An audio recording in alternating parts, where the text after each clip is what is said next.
What's up, guys? Welcome back to the channel. Here we are with another reaction. Why I feel more free in Britain than in America.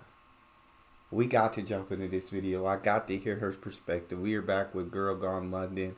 Y'all make sure y'all go check out and subscribe to her channel. If you'd like to watch the original video, I'll put the link in the description. Now, before we dive in, also, if you enjoy the video, don't forget to subscribe, give the video a like.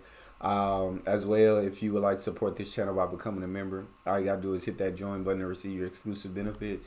Talk to me. In the UK, I can cross the road wherever I want to cross the road. I can look to see if there's traffic with my own eyes, and I can just decide to walk across that road with no fear of a fine or a ticket or getting in trouble. Which sounds more free to you? Hi, and welcome back to the Girl Gone London channel. Today I am discussing all the ways in which I feel more free in the UK than in the USA. And this is a funny topic, I suppose, because America associates itself with freedom and the fact that Americans are free. But I was thinking about whether I would want to move back to America, and it has changed at various points in my life here in the UK. If you don't know, I am a dual UK and US citizen, so technically I could live in either country, and I have chosen for multiple reasons, but some of these in this video to be in the UK. When I think about moving to America, there are some things that come up that I'm not entirely sure I could deal with, and that made me realize that actually my life here in the UK seems more free than it would be in the USA. So let's get started. Number one, and this is probably the biggest way in which I feel I have more freedom here in the UK, has to do with healthcare. Now, the reason I was thinking about this is not just the fact that I can go to the doctor here and not pay anything, or have a surgery and not pay anything. It's also to do with the fact that I am self-employed. And so if you're self-employed in a place like the UK that has a nationalized healthcare system, it means that you don't have to factor this in to your job, or what it means if you lose a job or gain a job or anything like that. And if you're British, you're probably a little bit confused if you're not familiar with how it works in the US. So in the US, having health insurance is essentially mandatory to be able to go to the doctor, to get surgeries, like to get help. If you don't have anything at all, technically you can still get emergency help, but it's a whole big thing. So in general, you need health insurance. Typically, health insurance is going to be attached to a job, but it's going to be attached to a salaried job, and it's considered part of the perks of the job. So people in the US who are self-employed or freelancers or not in a traditional 9-to-5 salaried position still need health insurance, but it doesn't come with your job as a perk. So you then have to source that health insurance for yourself, pay the monthly fees, which can be extortionate. So we're not talking like $50 a month here. We're talking at least in the multiple hundreds per month in order to have health insurance in case you have any sort of medical need. So if I were to move to the US right now, I would feel a lot less free financially because I would have to be paying extortionate amounts for health insurance every month. And I might not even have the freedom to be self-employed in the US because of how much extra that adds on per month and per year to your costs. And again, after you have the health insurance in America, you still often have what we call a copay, which is the money you still need to pay towards the doctor's appointment or towards the surgery or towards the hospital visit or whatever it is. So let's say that your insurance does cover your doctor, you might still have a $50 copay, which means that you still need to pay out of pocket $50 every time you have a doctor's appointment. And yes, the insurance will cover the rest, but you're still paying out of pocket. Here in the UK, if I have any sort of issue that I need to see a doctor for, I don't worry about budgeting for it. I'm just able to go. That's amazing. And in that way, I think that I get much better healthcare here in the UK because I'm not worried about the financial aspect of it. I don't second guess whether I really need to be seen or can just like fix myself on WebMD, because it doesn't cost me money at the point of interaction here in the UK. Yes, you pay through it through your taxes, you pay through it in other ways. Everybody always says the NHS isn't free. It's not free overall, but it is free to each individual at the point of interaction. So it's much different to the American system, which is not free at any point, and even if you have health insurance, you are often still paying out of pocket. The next thing on my list. So she brings up a really good point in terms of tying that concept in with freedom. Like, you don't have the financial freedom to choose.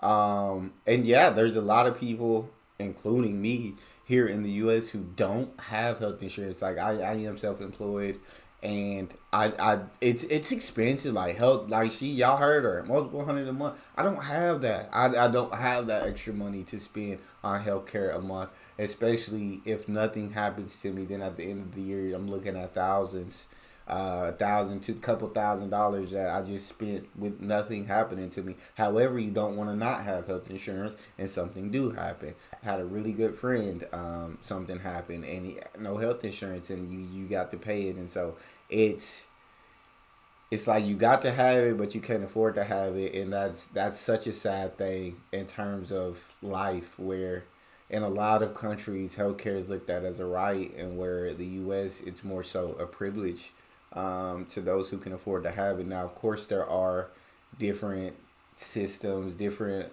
government things you can use to help you out. Like, my wife and child are on Medicaid, so they don't really have to worry about it. They're good. But me, if something happened, crap, like, I try to put myself in a position where nothing happens. But yes, at the point of interaction, it is free in the UK, and I feel like the NHS is a great system that takes care of the whole. Yeah, you might have to pay taxes, but you're good. Like, you have healthcare. You don't have to worry about, hey, like, I'm feeling pretty sick, but am I sick enough to go to the hospital, or can I try my best to cure this with over-the-counter medicines and see what happens before I go? No, it's like, I'm sick, I should go to the hospital. Whereas here, it's like, until you feel like you're on your deathbed, you won't go to the hospital. So you probably able to catch things a lot earlier had you went to the hospital earlier, but because of financial reasons, you don't go to the hospital. And so, yeah, that's dang. In terms of freedom, that's a big hit. That's a big hit when you truly sit there and think about it. She's right on the money. And this is much more trivial, but it does have to do with the public access to land here in the UK. Watch my countryside video that I posted recently if you haven't seen that, where I talk about the public access to footpaths here in the UK, meaning that you can essentially roam or walk through privately owned land a lot of times because you have right of way as the public on a footpath. In America, it is not like this at all. No. Private land is basically private land, and you can go to, of course, a park or a national park or something like that, but you can't usually just leave your house or pick a particular spot and keep wandering for a long time. It's a much more private system that has no public access or right of way in that sense. So I feel like I can move a little bit more freely in the UK when it comes to walking. And also, my third reason that I feel more free in the UK than in the USA is public transportation. So America, for the I would say with the land thing, I don't know how I feel about that one. Because if I had private land, honestly, if I'm being 100% honest, I wouldn't want anybody like walking through it or walking on it.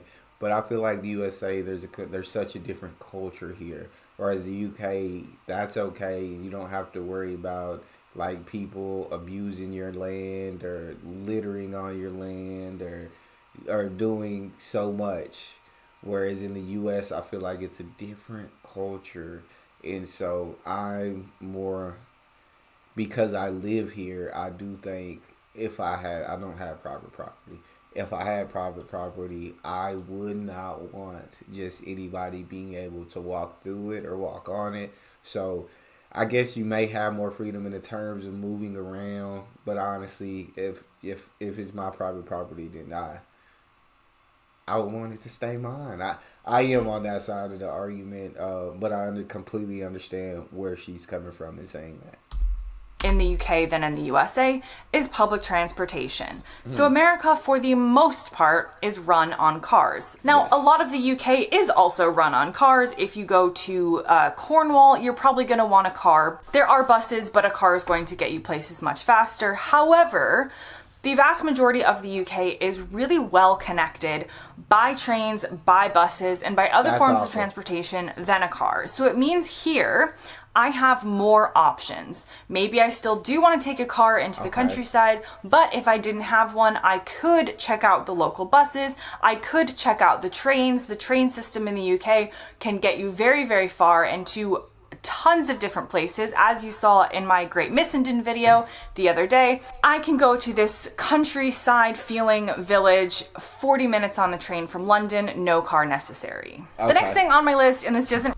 I will agree with her on that for sure. You have the freedom of options. You have the freedom of choice. You don't need in America, you don't really have that because you need a car. Like, if you want to go places and get places, you need a car. Like, it's a necessity here, where public transport in the UK makes it not be a necessity, and you don't have to worry about paying that monthly insurance. You don't have to worry about paying that monthly car note. You don't have to worry about the maintenance and repairs that you got to make. All that you do, you don't have to stress about any of that because public transportation is so good. A car is not necessary to get around, but you have the option, if you want a car to get around, get you one. So you do have more options in that situation. I'm in agreement. Really apply to me because I don't really drink, but if we're putting this list together for your average American versus British life, in the UK, the drinking age is 18. Whereas in America, it is 21. So in that way, the UK seems more free and at an earlier age. Yeah. The next thing on my list, again... I mean, yeah. You can't really argue with that. And there's not much you can expand on. Yeah, I think 18 should be the drinking age. But I don't know. I think I watched a video where they said something was going down in the U.S. and too many 18-year-olds was having some trouble or issues with alcohol, so they upped it to 21. I don't know if that's the truth or not. That's what I've seen, but 18. You have so many other freedoms here at 18 in the U.S. I don't understand why drinking or smoking wouldn't be one of them. Continue. Has to do with my employment, and this really, as I've mentioned, is what has gotten me thinking about this subject.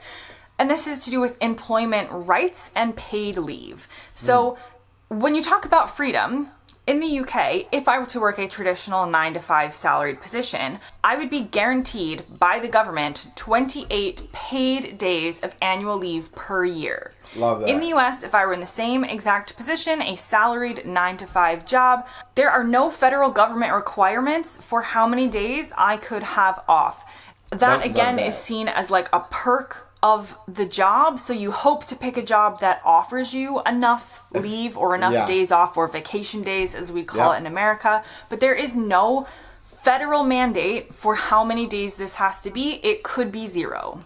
And even when you do tend to get vacation days included in your job in America, it usually is much less than in the UK, which is why in the UK and in Europe, actually, people tend to think of like the summer holidays or the winter holidays or whatever it is, as people can take multiple week trips sometimes. But in my experience, Americans almost never have that 28 days off per year, or even more in some other European countries. They're going to have fewer days. And so their trips need to be a bit shorter, maybe 5 days, maybe 7 days at a max. Taking a like 2 or 3 week trip, as people can often do in the UK or in Europe, is definitely not something that happens that much. So I think to myself, if I were to move back to America tomorrow, maybe let's say I'm not self-employed anymore and I do work a traditional 9-to-5 job, I would feel in that way less free than I have felt in the jobs that I've worked here in the UK. And that would be a huge and hard adjustment to make.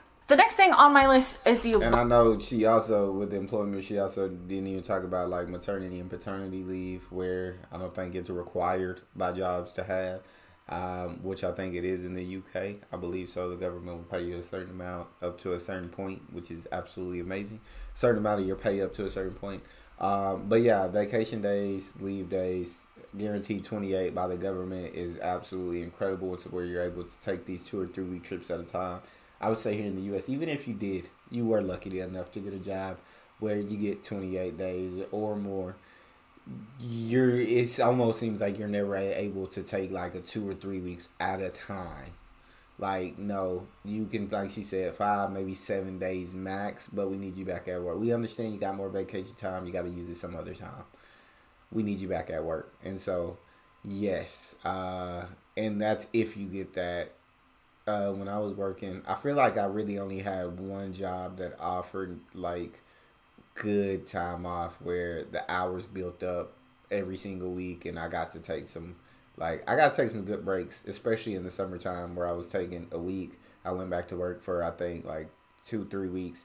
Then I took another week off because I just had the hours built up throughout the year, and so that was nice. But that was the only job where I was able to do that. So I think again, she's on the money with that. I think the UK offers much better vacation time, much better leave time, much better. Hey, like, I'm sick, I can't come in. Where we'll offer sick days. In the UK, they're like, if you're sick, just don't come. It's completely different.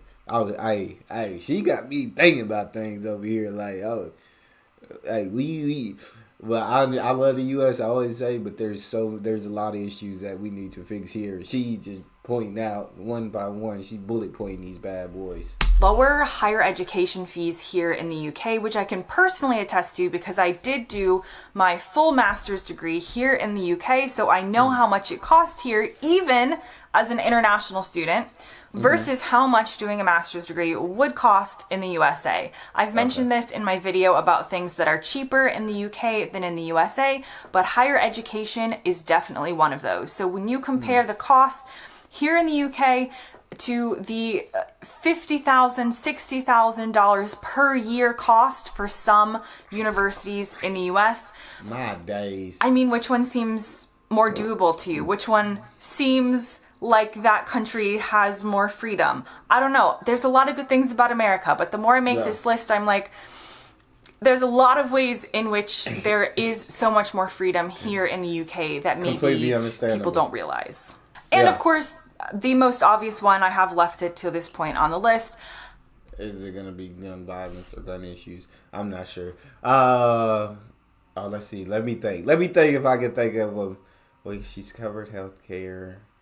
She's covered employment. She's covered vacation. I think it's going to be guns. Is it? Maybe not. Because she talked about jaywalking earlier in the video. So maybe it's that. I don't know. But I, again, completely do agree with her on another point. She's hitting them on the money, every single one of them.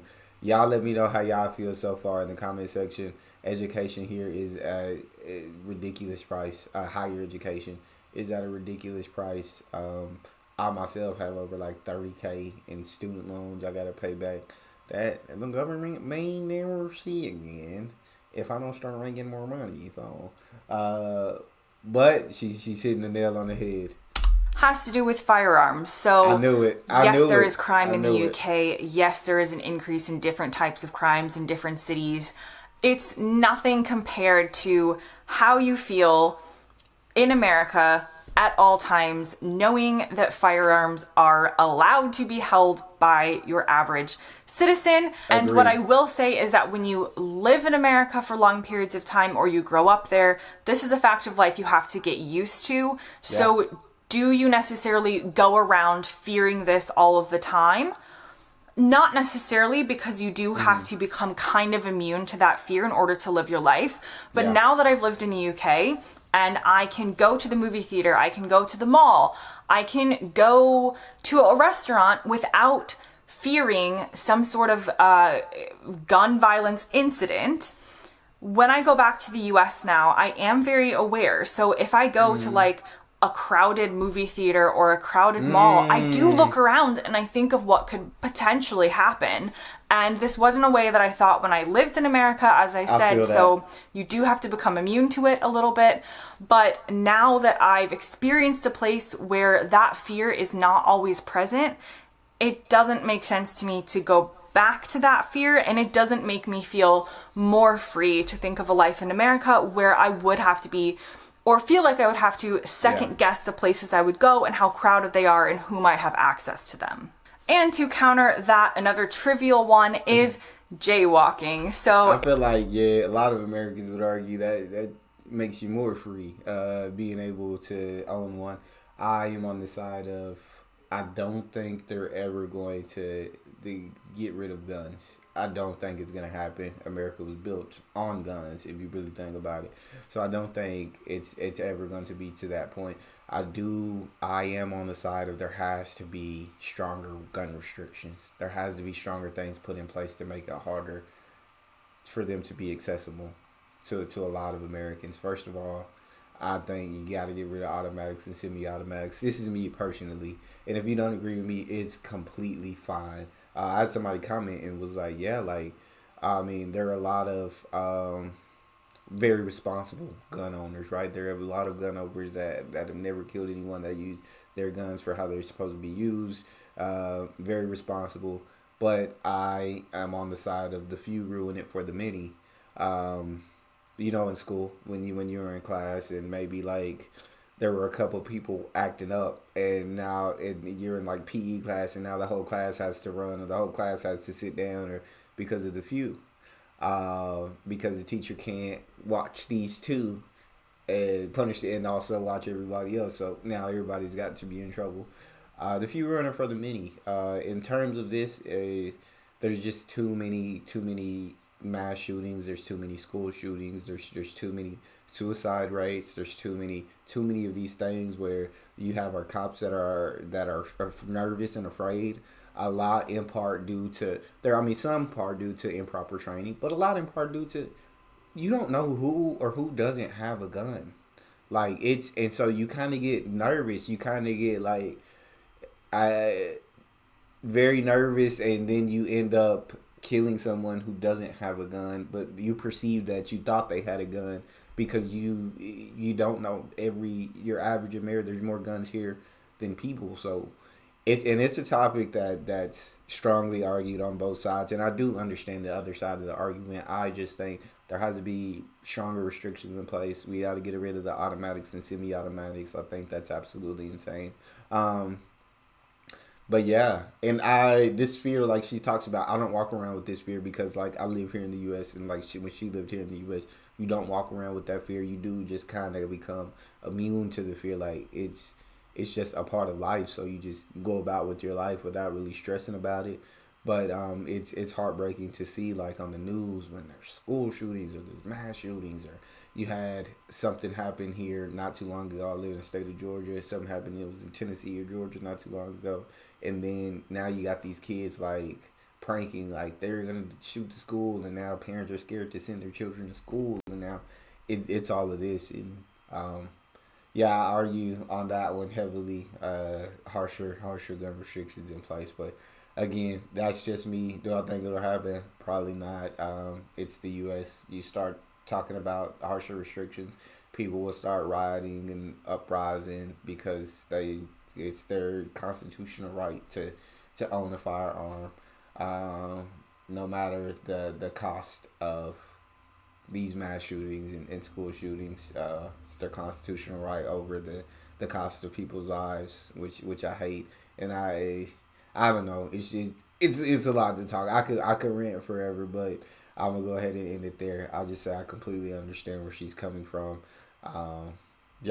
Let's continue. Jaywalking. Lighter topic. In America, there are lots of laws in different states that you cannot simply cross the road wherever you would like to cross the road. By law, you have to cross the road at a dedicated crossing. And if you don't, you could run the risk of getting yourself a ticket or some sort of fine. You're likely not going to be put in jail for jaywalking, but it's still something that is codified as not legal. So again, you're looking at some sort of punishment, or at least a slap on the wrist from a police officer. In the UK, I can cross the road wherever I want to cross the road. I can look to see if there's traffic with my own eyes, and I can just decide to walk across that road with no fear of a fine or a ticket or getting in trouble. Which sounds more free to you? And finally, the last thing on my list, and this is an interesting one. We might do a religion in the UK versus the USA video at some point in time. But it's a little bit of a nuanced topic because we'll take England as an example. England has an official religion, the Church of England. Yes. America doesn't have an official religion. However, Americans tend to be more religious. So again, there's layers to this topic. However, when it comes to people in power, in the UK, I feel like there is much more of a freedom of becoming somebody in power, whether that's at a more local level or a national level, regardless of your religion. Right. The current leader of the Labour Party who are in power is an atheist. Rishi Sunak is a Hindu. It doesn't necessarily play into people's minds what somebody's personal, private religious beliefs are when it comes to their ability to lead. You might have problems with people based on a number of other reasons, but typically religion, again, is seen as private, and in some ways that gives more freedom for people of all different religions to achieve lots of different things and hold this position of power. In America, it can tend to be more difficult for someone to be in a position of power without being a part of the majority religion, which is Christianity. So it doesn't always come into play. I'm not saying that it's never happened. People do have different religious beliefs and have held office, but people do think about it more. They do question it more. And there has currently been no president that has declared themselves as an atheist or not having a religion. And to me, that would seem like something that would not be possible right now in America. Okay, that brings me to the end of this video. There are lots of positive things about America. I do miss it. I do miss things about it. But I was thinking about what I would have to give up in order to move back there. And it's definitely not something that I would currently want to do for all the reasons listed. As always, thanks very much for watching, and I'll see you next time. Jaywalking, completely agree. We got eyes.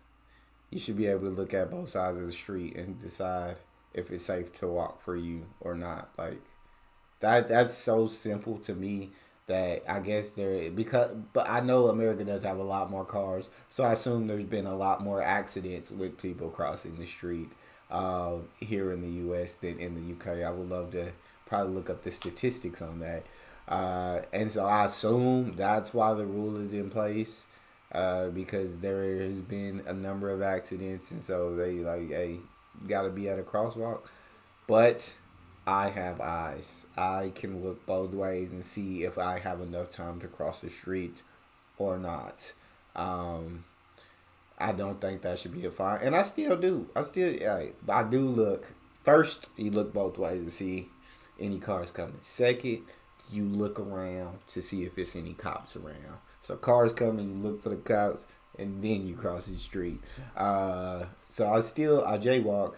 I do be breaking the law, but it shouldn't be a thing. I agree with the UK.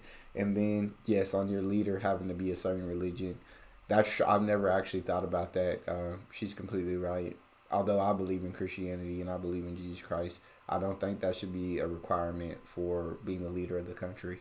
I think you should, because I don't think my beliefs are any better than anyone else's beliefs, or my values or my religion is any better than anyone else's religion. And so that shouldn't play a part in who gets chosen as the leader. She makes a really good point on that, and I've never actually thought about that. So, yeah. I mean, all of these, I believe, were really good points. The only one that I push back on was the walk past through people's private property. Like I said, me personally, if I had private property, I wouldn't want anybody walking through it. But we have a different culture here in the U.S. And so everything else, I 100% agree. She was right on the money with. That's all we have. If you enjoyed, please don't forget to subscribe. Give the video a thumbs up. Check out the next one. I'll see you guys next time.